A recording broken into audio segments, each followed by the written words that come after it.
记录把玩时光，我是 Tonter， 欢迎到最新一期开箱简评。今天我们在镜头面前一起来把玩分享的玩具，就是眼前的这一款来自 Marvel Legends 现货了一段时间的秘密战争复古挂卡系列第2波里面的最后一款 Falcon。这款角色呢，相信很多朋友呢对这个造型都非常熟悉啊，因为在漫画里面，古早战衣的猎鹰呢就是这么有男子气概，非常像这种马戏团，就早年间的马戏团的装束，但是呢，把肌肉又就是凸显的非常的立体。虽然素体方面呢还是之前的这个太阳火素体，再加上无孔化，那身上看到的也有比较多的这个星规零件，头雕当然是不在话下，包括呢翅膀。这个红翼这个小老鹰的这个搭档，然后还有它的比如说手套啊，然后脚踝，还有这个鞋套这个部分，包括翅膀呢也做了一定程度的星规。那么话不多说，直接来开箱吧。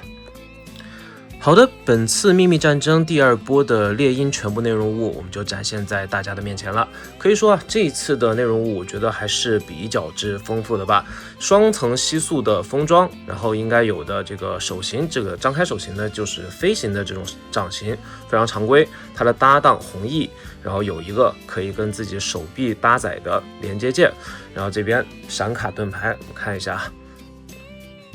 你看这边 Sam Wilson 常服就是一个白色衬衣，然后还有这边的这个穿上战服的这个套装，个人觉得还是不错的这张闪卡。然后剩下的部分呢，就是星规的这一对羽翼。那我们待会儿再看。首先是身形方面，我刚才把玩了一圈啊，发现这一次的这个素体方面，如果你不是玩了很多个 Marvel Legends 的这个常规素体的话，可能不会发现这次的这个手臂啊是一个星规零件，而且呢，这个蝴蝶关节里面的这个连接件也做了一定程度的星规。我反正是对比了手上的这个太阳火素体，然后还有这个之前的秘密战争第1波挂卡里面的小虫素体，这个小虫素体呢是之前初登场的这个小虫素体，反正你可以看到三者的这个手臂线条有着比较大的区别。那太阳火素体呢和小虫的这个初登场素体呢在细节上有所区别。那包括呢这一次 Sam Wilson 猎鹰的这个大臂处，你可以看到肱3头肌、肱肌还有肱2头肌的部分呢都有所区别。然后还有一点比较有意思啊，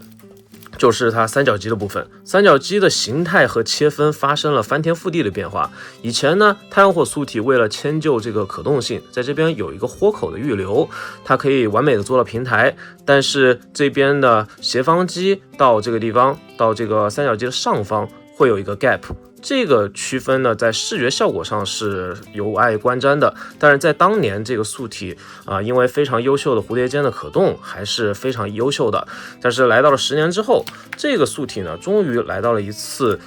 我觉得比较完美的优化。在完全展开挺胸的状态的时候，你会发现呢，这个斜方肌的肩线和它的这个肩膀的过渡是相对来说比较自然的。虽然你会觉得有点溜肩啊，但是实际上本身这个地方的刻画呢是穿着这个背心马甲。或许有一天猎鹰 Maximum 化，就是它进入这个极限系列的话，可能会给它做一个这种背心的分件。但现在呢，这个彩绘的状态我觉得还行啊，虽然我这个地方刮掉了一点，但是应该不是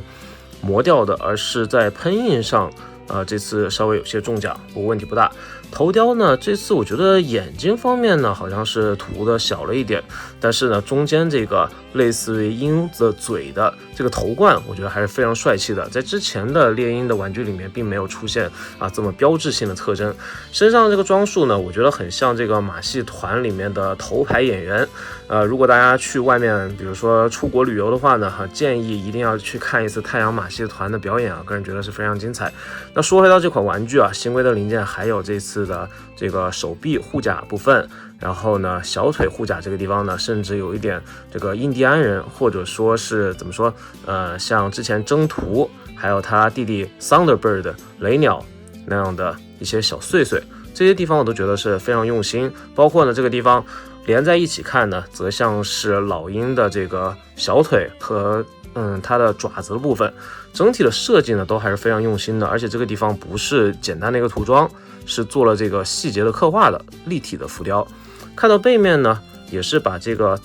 纹路给印刷上去了，整体的细节非常不错，星龟的手臂，然后再加上肩膀、头雕的这个造型，我都比较满意。再接下来呢，就是这次的重头戏了，翅膀部分。翅膀部分呢，说实话，弧面的这个设计呢，其实像之前这个善恶轴心里面二代美国队长或者说猎鹰美国队长的那种设计，但是少了一些科技感，那更加符合以前古早味的设计。这里面呢也是有左右防呆的这个标识，那方便你去安插。安装完毕之后呢，手臂的收纳状态，羽毛的收纳状态就这样。我个人觉得旋转一圈看起来是非常帅气的。可动性方面，因为这边连在一起了，手肘呢就弯曲不了了。当然你稍微解放一点，或者说解放下半段的话呢，它还是可以做出这个手肘的可动。或许未来有一天能够做出一个比较优秀的联动机关也说不定。但是呢，这也算是第一次猎鹰能够以一个比较完整的这种收纳状态去进行战规展示了，我个人觉得还是非常惊喜的，不知道大家觉得怎么样？而且呢，这个安插的紧实程度比同样设计的这个黑蝠王来说，要紧实的多得多。个人觉得这个设计是非常不错的，一体性也非常强，摇摇晃晃不会倒。把它拔掉之后呢，我们来换上它羽翼张开的这个样子，其实无所谓啊，你看不看它的这个防呆的英文，left and right。其实你都是可以比较好的把这个安装好，但是这边张开翅膀的时候，你还是需要一点耐心调整角度。插好之后呢，就是这个样子。我个人在镜头面前展示啊，就是稍微会有些麻烦，切一个镜头给大家看一下。可以看到换上这个展开的双翼之后，还真的是非常帅气啊！不知道大家觉得这个造型怎么样呢？当然呢，在把玩的过程中，如果说你动得太厉害，或者说往外一张的话，还是容易从这个插口处脱落。但是我觉得这不是问题啊，只要你多掰一下，肯定能够找到适合你的，或者说你更加喜欢的这个造型。刚才做的是一个降落的造型，那我们做一个常规的这个飞天造型给大家去看一下。还是非常有这个视觉张力的，包括呢，这次我真的很喜欢，虽然说这个非常的古拙啊，但是这个上面有这个老鹰的爪子，我之前在看漫画的时候其实完全没有注意到这个细节，那这么去一做的话，我觉得这款角色呢真的是有一点搞笑，但是这个设计呢确实有当年这个80、90年代老漫画的这种古拙感，我觉得是非常有收藏价值的，个人很喜欢啊。然后做个总结吧，这次玩具呢，其实可动性方面呢，该有的都有，屈膝幅度啊，然后也是常规的设计，但是拥有新规的手臂，包括呢新的头雕，再加上它的动物伙伴。动物伙伴虽然是 C 扣啊，反正夏天的话，我觉得还是不太担心它的这个损坏问题。搭上动物伙伴之后，我觉得这次猎鹰呢真的是非常值得一入的玩具。虽然这款角色Sam Wilson 可能永远迎来不了它的这个 Maximum Series 版本，但是这款玩具呢，我觉得已经算是目前我手上经典猎鹰形象里面的玩具中表现最好的一款了。那今天把玩分享就到这边，我是 Toy Hunter， 下期再见，不见不散，记得关注这个频道，拜了个拜。